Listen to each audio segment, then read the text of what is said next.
హెబ్రీయులకు రాసిన పత్రిక 7వ అధ్యాయము 20-22. మరి ప్రమాణము లేకుండా యేసు యాజకుడు కాలేదు గనుక ఆయన మరి శ్రేష్టమైన నిబంధనకు పూటకాపాయను. వారైతే ప్రమాణము లేకుండా యాజకులగుదురు గాని ఈయన నీవు నిరంతరము యాజకుడవై ఉన్నావని ప్రభువు ప్రమాణం చేసెను, ఆయన పశ్చాత్తాప పడడు అని ఈయనతో చెప్పిన వాని వలన ప్రమాణపూర్వకముగా యాజకుడాయను. మనం చూసినట్లయితే లేవి యాజకత్వంలో ప్రమాణం లేదనమాట, అది వంశపారపర్యంగా వచ్చిందనమాట.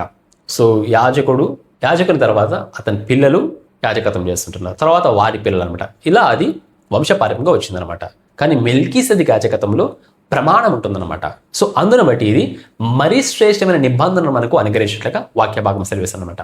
అంటే లేవి యాజకత్వంలో ఉంటున్న నిబంధన కంటేను మరీ శ్రేష్టమైన నిబంధనను మనకు మెల్కీసెదెకు యాజకత్వము అనుగ్రహించింది అనమాట. అంటే పాత నిబంధన కంటేను క్రొత్త నిబంధన మరీ శ్రేష్టమైనదనమాట. హెబ్రీయులకు రాసిన పత్రిక 8వ అధ్యాయము 6వ వచనం. ఈయన అయితే ఇప్పుడు మరీ ఎక్కువైన వాగ్దానముల బట్టి నియమింపబడిన మరీ ఎక్కువైన నిబంధనకు మధ్యవర్తి ఉన్నాడు గనక మరీ శ్రేష్టమైన సేవకత్వమును పొంది ఉన్నాడు. అన్ని విషయములు కూడా మెల్కీసెదెకు యాజకత్వము లేవి యాజకత్వము కంటే శ్రేష్టమైనదిగా వాక్య భాగంలో మనము ఇంతవరకు కూడా చదువుకున్నాం అనమాట.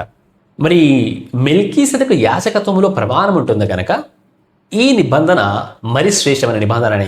సో మరి శ్రేష్టమైన నిబంధన, మరి శ్రేష్టమైన యాజకత్వం మనకు మరి శ్రేష్టమైన వాగ్దానమును అనుగ్రహించినట్లుగా వాక్య భాగము సెలవిస్తూ ఉంటున్నది. హెబ్రీయులకు రాసిన పత్రిక 7వ అధ్యాయము 27-28. ధర్మశాస్త్రము బలహీనత గల మనుష్యులను యాజకులుగా నియమించను గాని ధర్మశాస్త్రమునకు తర్వాత వచ్చిన ప్రమాణపూర్వకమైన వాక్యము నిరంతరము సంపూర్ణ సిద్ధి పొందిన కుమారుని నియమించును గనుక ఈయన ఆ ప్రధాన యాజకుల వలె మొదట తన సొంత పాపముల కొరకును తరువాత ప్రజల పాపముల కొరకును దినదినము బలులను అర్పింపవలసిన అవసరము గలవాడు కాడు.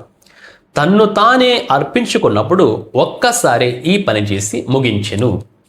లేవి యాజకత్వము బలహీనత గల మనుష్యులను యాజకులుగా నియమించిందనేసి వాక్య భాగం సెలవిస్తుంది అనమాట. కానీ మెల్కీసెదెకు యాజకత్వము ఎవరిని యాజకునిగా నియమించింది అంటే నిరంతరమును సంపూర్ణ సిద్ధి పొందిన కుమారుణ్ణి. సో ఈయన నిరంతరము సంపూర్ణ సిద్ధి పొందిన యాజకుడు కాబట్టి దీనివల్ల మనకు బెనిఫిట్ ఏంటి అంటే పవిత్రుడును నిర్దోషియు నిష్కల్మషుడును పాపంలో చేరక ప్రత్యేకంగా ఉన్నవాడును ఆకాశ మండలము కంటే మిక్కిలి హెచ్చైన వాడునని ఇట్టి ప్రధాన యాజకుడు మనకు సరిపోయినవాడు. ఈ యాజకుడు మనకు సరిపోయిన వాడు అనేసి వాక్య భాగం సెలవేస్తుంటారనమాట. అంటే మనకు ఇంకా వేరే దేని యొక్క అవసరం కూడా మనకు లేదనమాట.